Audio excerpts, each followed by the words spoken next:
Bonjour et bienvenue sur Automobile Propre pour un témoignage utilisateur sur le Volvo C40 Recharge. Et nous allons à la rencontre de Philippe. Salut Philippe! Bonjour Maxime. Alors Philippe, depuis quand et pourquoi vous avez choisi cette voiture? Alors j'ai acheté cette voiture, alors je l'ai commandée en mars de cette année et elle devait m'être livrée en août et je l'ai reçue juste avant les vacances le 11 juillet. Donc parfait timing pour pouvoir partir en vacances avec. Précédemment j'avais une voiture essence, une Audi A4 break et donc je voulais une voiture un peu plus compacte. Je voulais une voiture, j'avais quelques critères comme ça. J'avais la caméra de recul, il y avait la pompe à chaleur, il y avait un certain nombre de critères. J'en ai essayé 4 et c'est celle-là qui correspondait le plus à mes critères. Alors pourquoi une version C40 et non pas XC40? Pourquoi la version coupée? Parce que je la trouve beaucoup plus jolie, parce que elle n'existe qu'en électrique, donc comme ça je m'affiche en voiture électrique. Et puis le design à l'arrière, je le trouve plus sympa. Et elle était un peu plus chère, et il y a quand même quelque chose de spécifique à cette voiture également, c'est le toit panoramique de série. Et ça, ma fille adore. Au niveau du coffre, on a un petit peu moins de coffre qu'un XC40, je crois. Oui. Mais ça vous convient quand même? Alors ça a été la bonne surprise parce qu'en fait, en achetant la voiture, j'ai acheté des barres de toit parce que j'ai un coffre de toit, et quand je me suis préparé à partir en vacances cet été, j'avais commencé à mettre le coffre de toit et en fait tout est rentré dans la voiture sans avoir besoin de ce coffre, et donc je l'ai enlevé et je suis parti sans coffre. Donc oui, la capacité globalement elle est intéressante. Vous étiez en train de me dire que vous avez eu une remise sur cette voiture, c'est ça? J'ai eu une remise. Alors c'est très compliqué d'avoir une remise sur cette voiture parce qu'à la base je crois qu'elle était affichée à 46 800 et Volvo France fait 4% de réduction pour être en dessous des 45 000 euros. Et donc déjà il y avait ces 4%, et donc pour avoir d'autres remises ça a été compliqué, il a fallu négocier longtemps. Mais donc voilà, j'ai réussi à avoir le pack hiver, donc pompe à chaleur, siège chauffant et volant chauffant. Ah, c'est une belle remise quand même. C'est une belle remise, oui. Vous m'avez dit que vous étiez parti en vacances avec. Oui. Combien de kilomètres vous avez fait et quels ont été les côtés positifs et les côtés négatifs? Pas de problème au niveau des supercharges, etc. Je suis parti, je suis allé dans la région, dans le Tarn-et-Garonne, vers Montauban, et j'ai fait à peu près 2200 kilomètres entre l'aller-retour et 3 semaines sur place. Non, très bonne surprise, puisque j'avais un peu peur pendant la période de vacances. En plus, on est parti en plein mois d'août, de faire la queue dans les stations sur l'autoroute. Globalement, ça s'est bien passé. Il y a eu quelques fois où j'ai dû attendre, je crois que le maximum qu'on a dû attendre, c'était 10-15 minutes. Donc plutôt bonne surprise. Le prix, on en parlera peut-être, mais le prix sur l'autoroute, c'est quand même très différent du prix après quand on va dans les villages ou quand on va en ville, et encore plus quand on le recharge chez soi. Mais globalement, non, bonne surprise, très agréable à conduire. Très bien. Et donc Philippe, vous avez préparé une petite anti-sèche avec le coût du trajet de cet été, c'est ça? Exactement. Puisque comme ça, j'ai pu évaluer la différence avec une voiture essence. Donc en gros, un aller Chaville-Montauban, ça m'a coûté 38,32 €. Ouais. Donc sur l'autoroute. Ensuite, les 3 semaines sur place, ouais, j'ai payé 18,90 €. Ouais. Et le retour qui a été un peu plus cher parce qu'il y a une borne où les prix étaient quand même assez élevés, j'en ai eu pour 49,79 €. Donc au total, mes vacances, ça m'a coûté 107 €. Donc beaucoup moins cher qu'avec un véhicule thermique quand même. Exactement, oui, parce que si on fait le rapport, ça fait du 4,25 € et avec une voiture thermique, ça aurait été aux alentours de 12-14 € en fonction de la voiture. C'est quand même assez au 100 km. Exactement, oui. Ouais.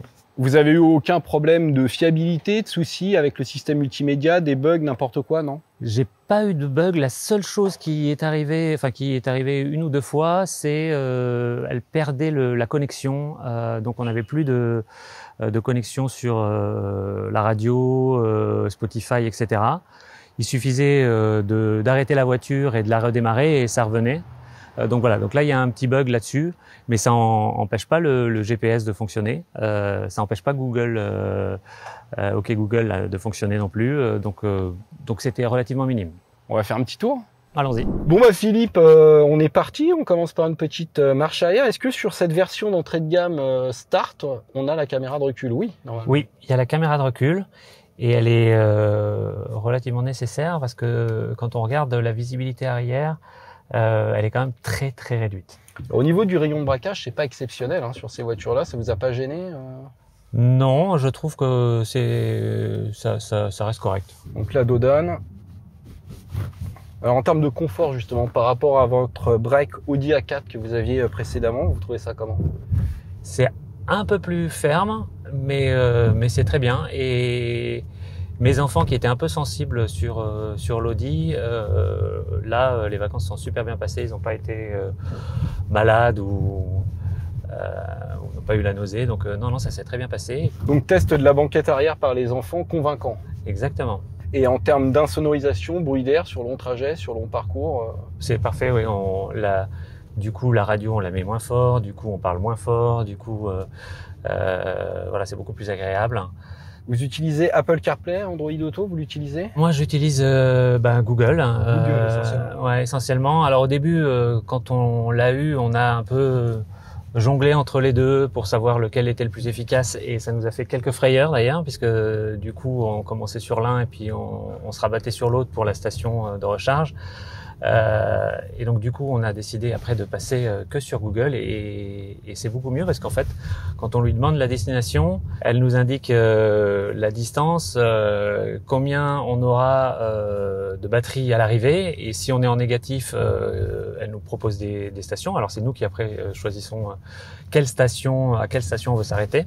Donc le planificateur est efficace. Le planificateur est efficace et en général il est assez conservateur puisque on arrive toujours au-dessus de ce qu'il nous dit au départ. D'accord, ça c'est pas plus mal. Ouais. En termes d'autonomie, qu'est-ce que vous avez constaté Elle est affichée à, je crois, 437 WLTP, mais globalement, enfin en termes de consommation, elle est relativement, enfin elle est correcte. Hein, je crois que c'est aux alentours de 17-18 quand on est en ville et on est sur du 21-22 sur l'autoroute.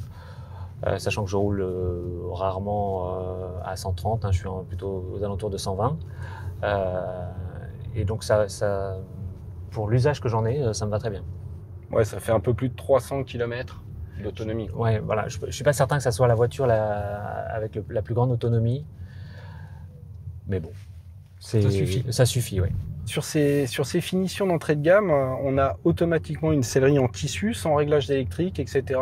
Qu'est-ce que vous en pensez de cette sellerie sur long parcours ou même avec les enfants Bah moi, j'avais pas de sellerie en cuir sur mon Audi, donc ça me dérange pas. Elle est pas. Donc on l'a testé cet été. Hein, il a fait des chaleurs quand même extrêmes.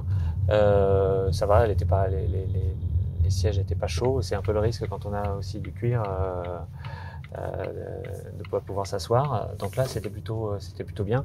La spécificité de cette voiture, c'est qu'elle est ce qu'ils appellent chez Volvo vegan, c'est-à-dire qu'il n'y a pas de cuir animal, c'est du cuir synthétique. Donc le volant là, qui est en cuir synthétique. On dirait du vrai cuir, cela dit. On dirait du vrai cuir, oui. Ils avancent 7 secondes 4 sur le 0 à 100, donc c'est une traction de 231 chevaux sur cette version d'entrée de gamme Start. En perf, ça vous suffit?